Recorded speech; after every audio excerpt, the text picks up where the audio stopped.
Le système LMD est lancé en République démocratique du Congo dans l'enseignement supérieur et universitaire au cours de l'année 2021-2022. Troisième année donc, et la République produit ses tout premiers licenciés sous format LMD, mais les critiques sont nombreuses sur le plan positif et sur le plan négatif, et ça fait l'objet d'une recherche scientifique très sérieuse, très sévère, très véritable et absolument magnifique de la part de Valérie Ngoïndala, et nous en parlons justement dans cette émission système LMD dans l'enseignement supérieur et universitaire en République démocratique du Congo, entre politisation, réalité pratique et perspective. Merci d'accepter notre invitation pour en parler. Valérie Ngoïndala, bienvenue. Merci, monsieur le journaliste, et merci aussi aux acteurs de votre chaîne Arc-en-Ciel Télévision.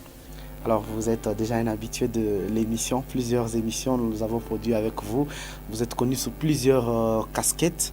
Vous êtes le directeur général de Afrindala Group SARL. Vous êtes le directeur général du cabinet des psychologues et éducateurs congolais, et plusieurs autres casquettes que nous allons dévoiler tout au long de cette émission. Mais déjà, la dernière que je peux relever, vous êtes le représentant légal, donc le numéro 1 de la plus grande bibliothèque numérique francophone d'ailleurs au monde, Kern Info. Merci d'accepter. Dans le monde francophone, bien sûr. Merci, bienvenue.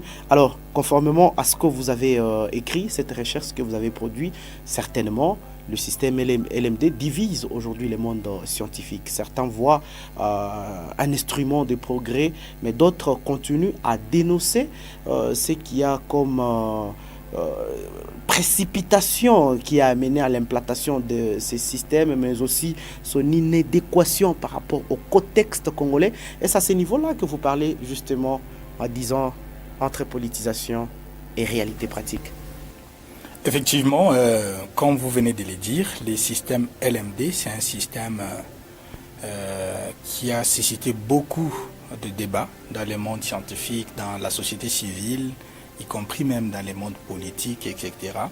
Alors, nous, en tant que chercheurs, vous conviendrez avec moi que nous sommes ces chercheurs qui sont vraiment attentifs aux préoccupations de la société. Nous avons écrit autant d'ouvrages qui répondent directement aux besoins de la société pour éclairer l'opinion publique, mais aussi essayer d'apporter nos points de vue, y compris nos recommandations pour améliorer ou carrément essayer de départager les opinions. Voilà un peu.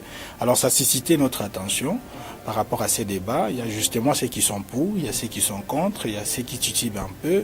Alors beaucoup de débats autour de ces systèmes. Ça nous a permis maintenant de mener une recherche sérieuse, allant des observations de réalité quotidienne, en passant par les actualités et aussi les entretiens avec certains acteurs de dessus et de la société civile. Alors, votre livre n'a qu'un mois, c'est un bébé donc. Pendant que le livre sort au mois de juillet dernier, on constate qu'à ce mois d'août, le ministère des tutelles au niveau de l'enseignement supérieur universitaire venait de lancer justement une série d'évaluations du système LMD. Est-ce pour dire que ces livres devaient être réactualisés? Je ne pense pas, parce que l'évaluation du système LMD, la manière dont elle est effectuée, je ne vais pas ici mettre en cause tout le travail effectué. Nos félicitations à Madame l'actuelle ministre de l'ESU pour le travail qu'elle est en train de battre, et ici à tous les membres du comité de gestion des différentes universités qui ont pris part à cette évaluation. Mais ici, je voudrais plutôt souligner le caractère unilatéral de l'évaluation. Vous allez vous rendre compte que l'enseignement, la question de l'éducation de manière générale, ne concerne pas exclusivement les enseignants. Donc là, je suis du côté, de mon côté des pédagogues. Que vous soyez enseignant de l'école maternelle, de l'école primaire, de l'école secondaire, partout, même la loi d'ailleurs, la loi cadre sur l'enseignement reconnaît les parents comme étant partie prenante du système éducatif. Alors dans ces assises, on peut dire que c'est une auto-évaluation. Donc le ministère de l'ESU s'est auto-évalué. Or ce n'est pas ce qui devait se faire. Lorsque nous implémentons un projet sur terrain, la règle universelle du management nous demande de faire ce que nous appelons la carte des parties prenantes. Et j'étais curieux pour voir justement qui sont les parties prenantes à l'implémentation du système LMD en RDC. Et c'est vrai, nous avons trouvé la loi, le décret plutôt numéro 22 du bar 39 du 6 décembre 2022 qui porte l'organisation et le fonctionnement du système LMD. Nous avons aussi trouvé d'autres décrets qui, je vais ici bien sûr y revenir un peu plus tard, qui montrent les différentes parties prenantes au système LMD, et ce n'est pas que le SU.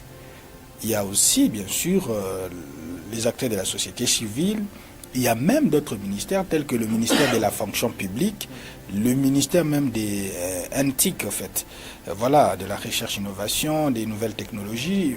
Tous ces ministères doivent bien sûr être participer à l'évaluation parce que chaque ministère a sa part des responsabilités. Par exemple, celui de la fonction publique, on lui demanderait, par exemple, est-ce qu'il y a eu combien d'enseignants qui ont été engagés? Parce qu'aujourd'hui, avec les systèmes LMD, ça demande suffisamment de ressources humaines et en plus de ressources techniques, financières, etc. Donc, il y a aussi ces ministères, mais aussi les ministères des technologies, de l'information et de la communication. Alors, ces ministères aujourd'hui, par exemple, vous allez voir que le système LMD a vraiment un sérieux problème par rapport aux réalités des terrains parce qu'il y a justement carence d'enseignants. Il doit circuler d'une université vers une autre. La moyenne aujourd'hui des enseignants est pratiquement de 65%.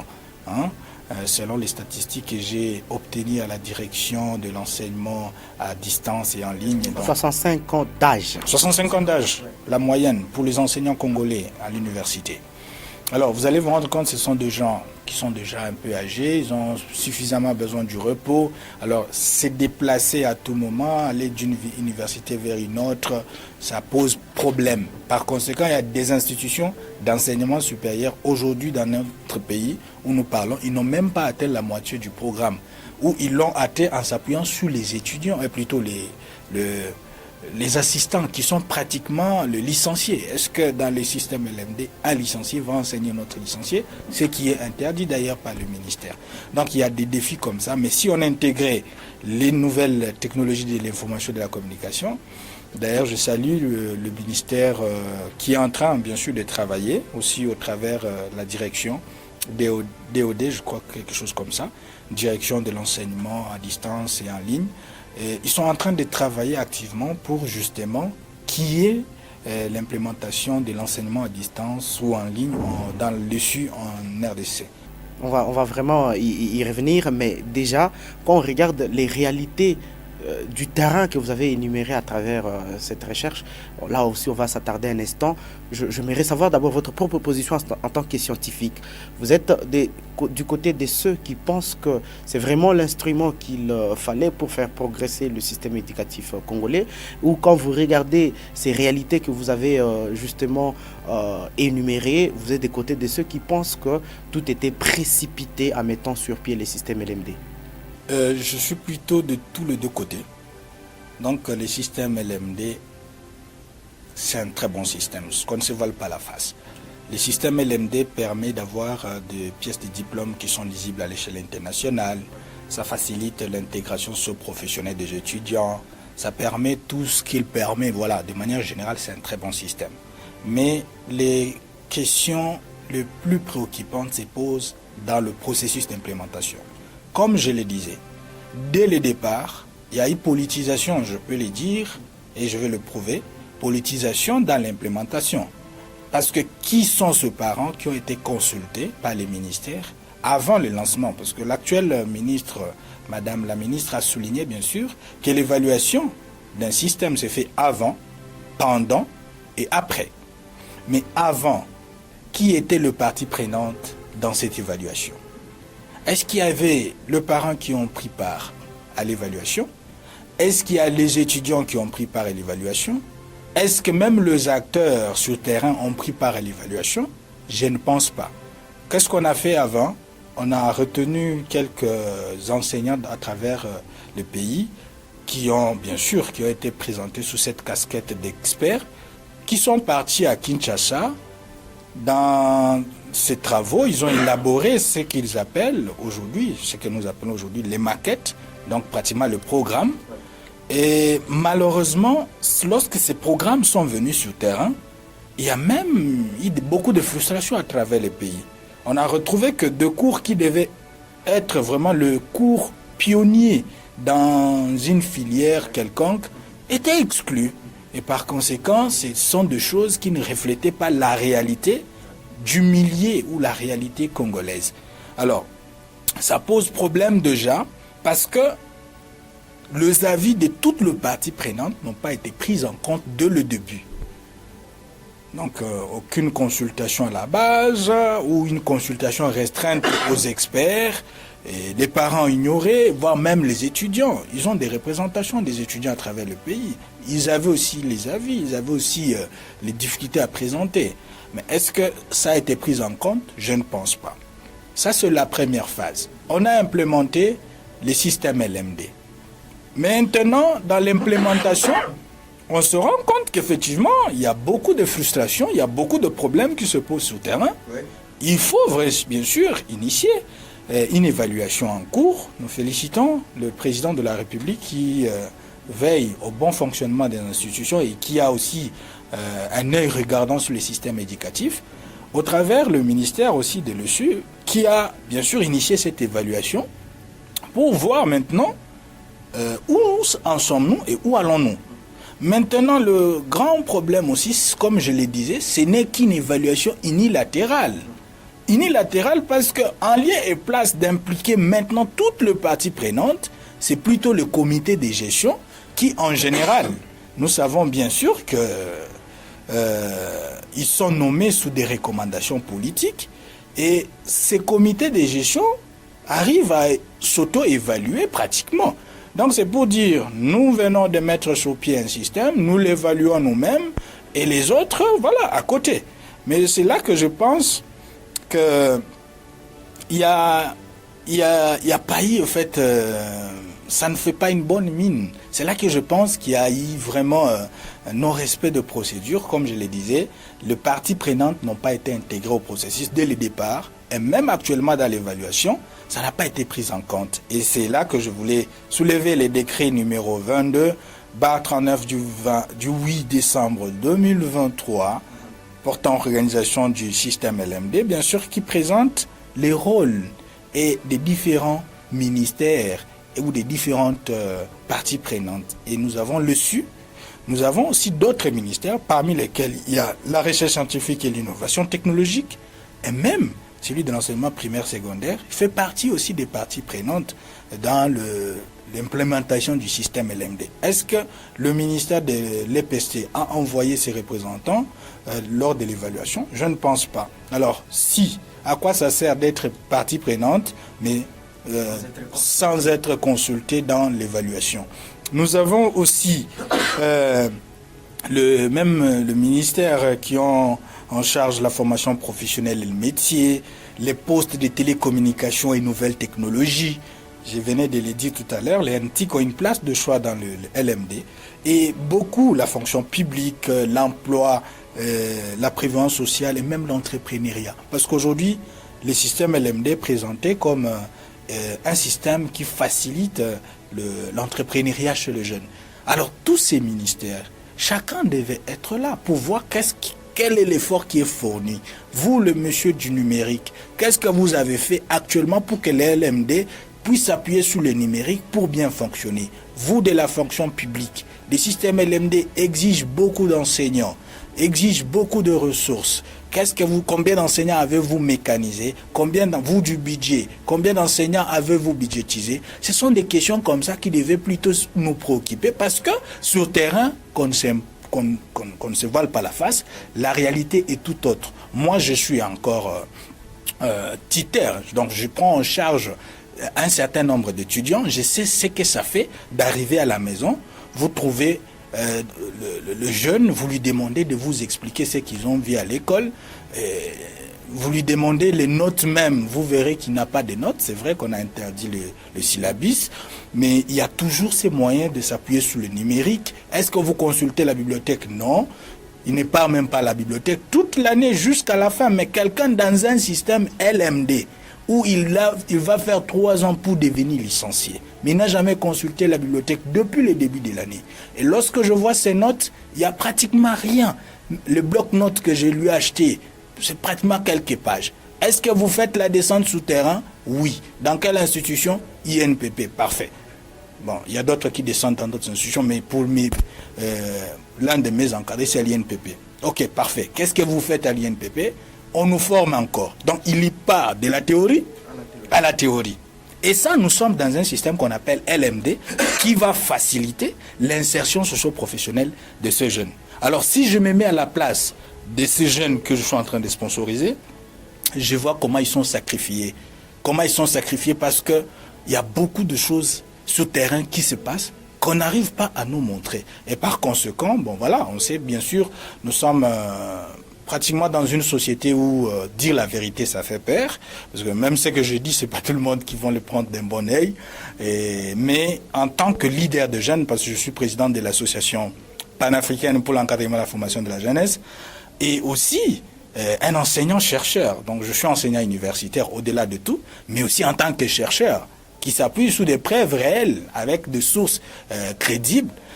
Ça me préoccupe davantage de voir comment l'avenir de la jeunesse est sacrifié. Alors cela étant, il y a beaucoup de défis dont je n'arrive pas à épingler sur le plateau au regard du timing limité, mais il y a beaucoup de problèmes qui se posent sur le terrain, mais aussi au niveau de la politique générale, donc du management du système de l'ESU.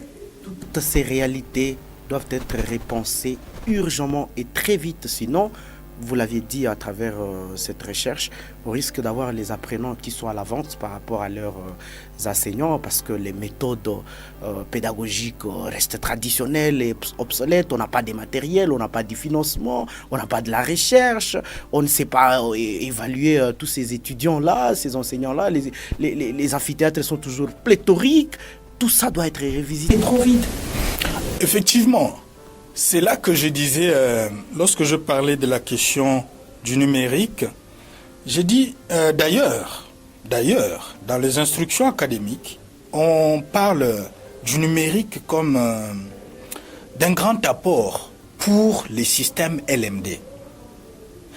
Je suis dans des forums de différents scientifiques à travers la République démocratique du Congo. Un jour, un collègue a lancé le débat autour du numérique, particulièrement sur l'intelligence artificielle. Et il y a l'un des professeurs, des collègues enseignants, qui s'opposait pour dire l'intelligence artificielle, pourquoi l'intégrer dans le SU. Alors j'ai compris justement.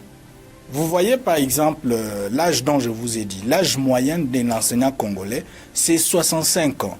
Alors cet enseignant, de manière générale, il est habitué avec une craie, avec un tableau, le numérique lui pose problème et pour lui, il faut rester dans ses conservationnistes pour garder un peu une marge de pouvoir sur l'étudiant. Parce qu'aujourd'hui, tu es un faible enseignant, c'est pourquoi le recrutement vraiment, cher décideurs politiques, chers membres de comités d'administration, l'enseignement universitaire, c'est un enseignement réservé aux élites, le système éducatif dans son ensemble. Vous pouvez jouer avec tous les secteurs. Vous pouvez jouer avec les mines, avec le route, avec tous les secteurs de la société, mais pas avec l'éducation. Parce qu'ici, nous parlons de l'avenir de la nation. C'est là que j'implore, et ça a toujours été l'une de mes préoccupations pour le jeune et pour l'avenir de la jeunesse, de miser sur la qualité. Il y a une recherche d'un professeur que je respecte beaucoup, l'un des grands savants congolais, le prof Tijika. Il défend dans son ouvrage qu'il a fait un constat dans un établissement d'enseignement public où un recteur nomme pratiquement plus de 60% des gens de sa tribu dont le profil ne correspondait pas aux exigences. Et c'est une réalité déplorable. Qu'est-ce que vous êtes en train de fabriquer pour l'avenir de la jeunesse 30 ans, 40 ans après? Et c'est là la question du numérique s'impose. Aujourd'hui, beaucoup d'enseignants ont peur de s'approprier le numérique de s'approprier les outils nécessaires pour faire face au LMD parce qu'ils ne sont pas habitués. Pourtant, ça doit s'actualiser. Aujourd'hui, tu n'as pas besoin de mentir à un étudiant. Il suffit qu'il ait son iPhone, son téléphone, son Android.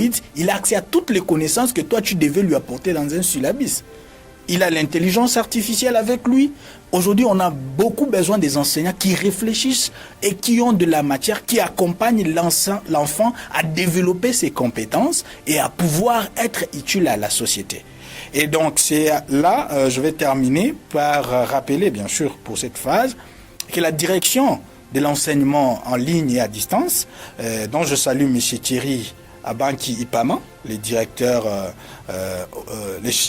chefs des services, qui est en train bien sûr de lutter, mais aussi il appelle le partenaire, qui peuvent soutenir pour que l'implémentation de l'enseignement en ligne en République démocratique du Congo soit vraiment une réalité. Et c'est là qui révèle le caractère urgent d'intégrer le numérique, d'actualiser notre pédagogie, de revoir les compétences des enseignants, engager les gens capables de former, de s'adapter à de nouvelles technologies de l'information et de la communication. Et c'est vraiment bouleverser tout pour la qualité. Et ces nouvelles technologies de l'information et de la communication trouvent aujourd'hui toute leur importance dans ces systèmes LMD qui produit déjà ses premiers étudiants, ses premiers lauréats. Et pour ce faire, vous portez un projet magnifique avec vous, celui de l'université virtuelle du Congo dont vous êtes déjà le promoteur à 1 minute. Effectivement, l'université virtuelle du Congo, c'est un programme que nous portons, un projet, mais avec bien sûr la vision de l'autonomiser en une véritable institution d'ici à court, moyen, long terme. Nous comptons bien sûr sur les soutiens de partenaires. Nous travaillons déjà avec la direction chargé de l'enseignement en ligne et à distance du ministère de l'EPST, et plutôt de l'ESUAN. Et aussi M. Thierry Mbanki Ipama en personne, et aussi avec le projet PAF pour pouvoir bien sûr accompagner le processus de matérialisation vers l'autonomisation de l'institution. Aussi ça passe via le projet, bien sûr, nous avons candidaté aussi au programme, au forum du génie scientifique congolais, et nous avons été présélectionnés, et donc par le ministère de la recherche scientifique et de l'innovation technologique. Nous comptons bien sûr sur ces sources pour pouvoir implémenter toute université virtuelle en ligne. Aujourd'hui, nous accompagnons plus les universités à utiliser nos plateformes, parce que nous avons le plateforme permettant d'enseigner à distance, et nous avons expérimenté avec beaucoup de partenaires, plus de 5000 jeunes sont déjà formés. Le projet Université virtuelle du Congo. Exactement. Plus de 5000 sont formés en ligne. Voilà. Et actuellement, nous sommes en train, bien sûr, de pouvoir faire bénéficier ce programme à beaucoup d'universités à travers la République démocratique du Congo, qui veulent, bien sûr, faciliter la mobilité pour ne pas trop se préoccuper de la mobilité des enseignants, des auditoires. Bien sûr, peuvent utiliser notre système pour faciliter l'enseignement en ligne, et c'est moins coûteux. Nous, on n'est pas là pour l'intérêt financier, on est plutôt là pour l'intérêt de la jeunesse et de la République démocratique du Congo. Mais à côté de l'université virtuelle du Congo, nous avons la bibliothèque numérique francophone, la première bibliothèque numérique francophone, Carninfo, qui permet d'accéder à des millions de productions scientifiques à travers le monde francophone, presque gratuitement, parce que voilà, il suffit juste qu'une institution nous contacte. Au besoin, on peut même offrir à un seul dollar toute l'année par étudiant, et toute l'institution peut y avoir accès. Donc imaginez $1 toute l'année, et l'étudiant accède à des milliers d'ouvrages, d'articles qu'il peut télécharger, lire tranquillement à partir de chez lui. Alors c'est une opportunité unique que nous apportons en République démocratique du Congo, et sur lesquelles nous nous basons bien sûr avec différents partenaires pour implémenter un véritable système éducatif qui répond aux besoins et à la flexibilité du XXIe siècle. Une opportunité particulière au vu des défis actuels du système LMD en République démocratique du Congo. Merci pour ces grands projets Valérie Ngoïndala, à qui nous disons un grand merci pour non seulement cette recherche scientifique, vu son importance aujourd'hui, vu sa nécessité et vu tout ce qu'elle vient apporter sur le plan scientifique à la République du Congo, mais merci aussi d'avoir accepté de partager avec nous non seulement le projet de l'Université virtuelle du Congo et aussi autour de cette recherche. Merci beaucoup. Merci monsieur le journaliste. J'invite tous ceux qui veulent les livres à nous contacter au 09 73 73 89 75. L'ouvrage est disponible aux éditions Lumumba également et ça serait vraiment un réel plaisir de discuter autour de ces sujets pour ceux qui veulent bien. Merci beaucoup et surtout merci aussi à vous de nous avoir regardé. Peut-être qu'une autre série de cette émission, parce que le LMD c'est vraiment au cœur, c'est la science et cette émission c'est au cœur de la science. On va y revenir peut-être dans les jours à venir avec encore d'autres détails par rapport à ces genres de recherches qui sont en train de continuer. Merci de nous avoir regardé. Au revoir au prochain numéro de votre magazine.